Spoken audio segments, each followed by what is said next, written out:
옛날에 한 거지가 살고 있었다. 그 거지는 나면서부터 거지의 자식으로 태어나서 다리 밑에서 비참하게 살면서 20여 년을 동냥을 하고 살았다.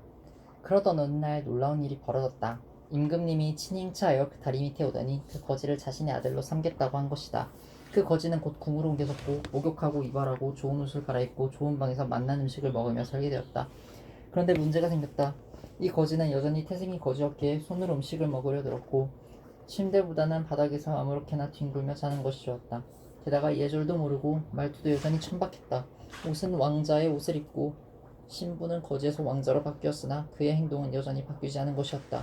그 거지가 왕자다워지기 위해서는 그가 거지로 살았던 만큼이나 오랜 시간이 걸렸다. 그의 변화는 뿌리 깊은 그의 거지로서의 삶만큼이나 서서히 아주 조금씩 이루어져 갔다. 누구나 마찬가지일 것입니다. 우리를 왕궁에 데려다 놓은들 얼마나 빨리 해낼 수 있겠습니까? 당신은 갓 결혼한 신혼부부들의 일상적인 갈등을 잘 알고 있을 것입니다. 그것은 변화된 것에 적응해가기 위한 진통 과정입니다. 때로 어떤 이들은 평생 그것 때문에 힘든 결혼 생활을 하기도 하지만 대부분은 그 과정을 통해 성숙해지고 서로를 이해하게 되는 계기를 마련합니다. 아이가 태어나자마자 부모 노릇을 할 수 없다는 것은 너무도 잘 알고 있으면서도 우리는 예수님을 믿고 새로 태어난 지 얼마 안 된 사람들에게 즉각적으로 예수님처럼 행동하기를 요구합니다. 그들 중에는 자신의 삶조차 추스르기 힘든 만큼 고통 속에서 허덕이는 사람들도 많은데 말입니다.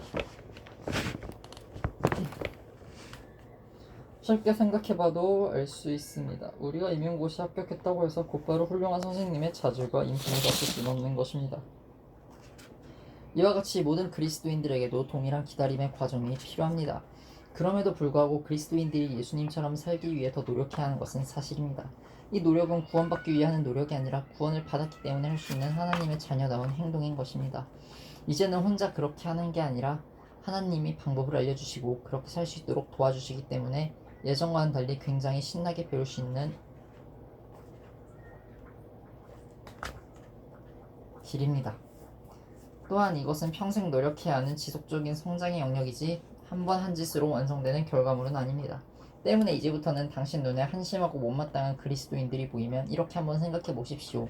난 학교 들어가자마자 구구단을 외웠던가? 인간이 모인 곳은 어디나 잘하는 사람도 있고 못하는 사람도 있습니다. 또한 빨리 배우는 사람도 있고 늦게 배우는 사람도 있습니다. 그렇다고 해서 현재 모습이 그 사람의 전부는 아니지 않습니까?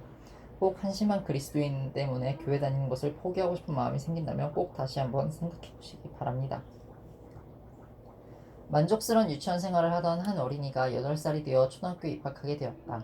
유치원에 다닐 때 피아노 학원, 태권도 학원, 미술학원 등에서 공부를 해본 경험이 있기 때문에 이 아이는 곧 반 친구들과 사이좋게 지낼 수 있었다. 그런데 문제는 이 아이의 짝꿍이 장난이 심해 자꾸 이 아이를 괴롭힌다는 점이었다.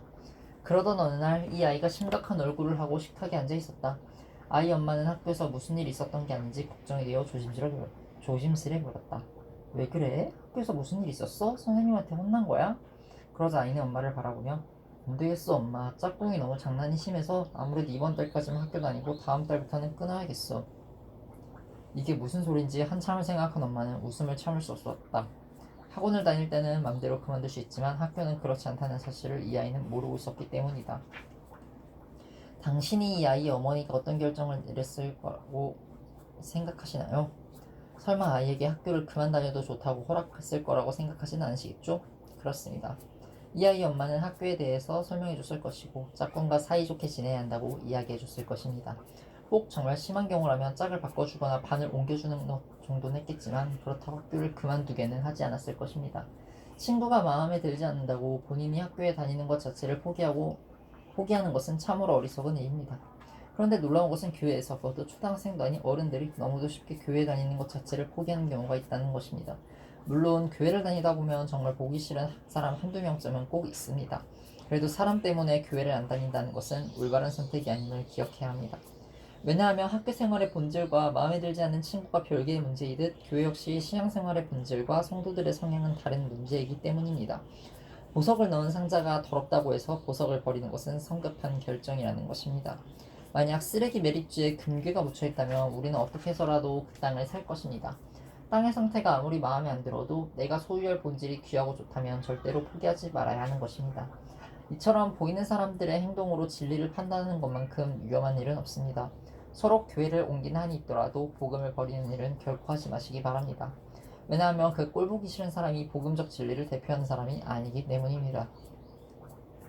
물론 예수님을 먼저 믿은 사람들은 하나님의 자녀답게 살지 못한 것에 대해 깊이 반성하고 진리의 보배로운 모습을 드러내기 위해 각고의 노력을 기울여야만 합니다. 그러면 왜 먼저 믿은 사람들이 종종 눈살을 찌푸리게 만드는 실수를 하게 되는 것일까요? 백설공주가 드디어 결혼을 하게 되었다. 공주가 있는 성에서는 큰 축제가 벌어졌고 이제 왕자님이 오기만을 기다리며 온 백성들이 환호할 준비를 하고 있었다. 드디어 저 멀리 하얀 말을 타고 왕자님의 행렬이 나타났다. 그러자 fanfare가 울리고 꽃가루와 오색종이가 날리며 백성들은 왕자님의 행렬에 박수와 함께 함성을 높였다. 이때 왕자를 태운 백마가 보아하니 모두들 자기가 보이자마자 박수치고 환호하며 난리를 피우는 것이 아닌가. 백마는 이들의 반응에 너무 흥분하고 말았다. 아니, 나를 이렇게 반기며 존경하다니. 역시 난 대단한 놈이야. 다들 나를 보자마자 환호하잖아? 그러고는 뭔가 담례를 해야겠다는 생각에 벌떡 일어서서 멋지게 힝거려 주었다. 백마는 자신의 행동에 매우 만족했다. 그러나 그로 인해 왕자가 땅에 떨어졌고 곧이어 사람들이 달려나와 왕자를 떨어뜨린 몹쓸 말이라며 손가락질하며 밖으로 끌고 나가버렸다. 이것이 문제입니다. 먼저 믿은 그리스도인들이 종종 착각하는 것이 있는데 그러지 않으려고 아무리 노력해도 잘 되지 않는 것이 바로 왕자병보다 더 치명적인 백마병입니다. 그리스도인들의 등 뒤에는 예수님이 계십니다. 만약 내가 고난을 잘 이겼다면 그것은 주님이 도와주셨기 때문이고 승리했다면 주님이 싸워주셨기 때문이며 선한 일을 하거나 복음을 전했다면 그건 역시 주님께서 주신 능력으로 한 것입니다. 그런데 그걸 망각하고 마치 내가 한 것처럼 하다 결국 사람들에게 손가락질을 당합니다. 이것은 그리스도인들이 빠지기 쉬운 늪입니다. 이런 모습은 안 믿는 사람들의 눈살을 찌푸리게 하는 요인이 되기도 합니다. 우리가 주님이 등 뒤에 계신다는 사실만 잊지 않아도 이런 백마병은 걸리지 않을 것입니다. 가장 칭찬받는 백마가 되는 길은 왕자를 가장 멋지게 드러내줄 때입니다. 그때 온 백성들도 그 백마를 진정 훌륭한 말로 인정하고 칭송할 테니 말입니다. 간직하기. 보석함이 더럽다고 보석까지 버린 적이 있습니까? 교회의 부족한 모습 때문에 내게 주어진 복음의 선물을 그냥 버리진 말아주십시오. 처음 아기를 낳자마자 완벽한 엄마 아빠가 될 수 없듯이 그리스도인들도 마찬가지입니다. 만약 당신이 교회를 다닌다면 어떨 것 같습니까?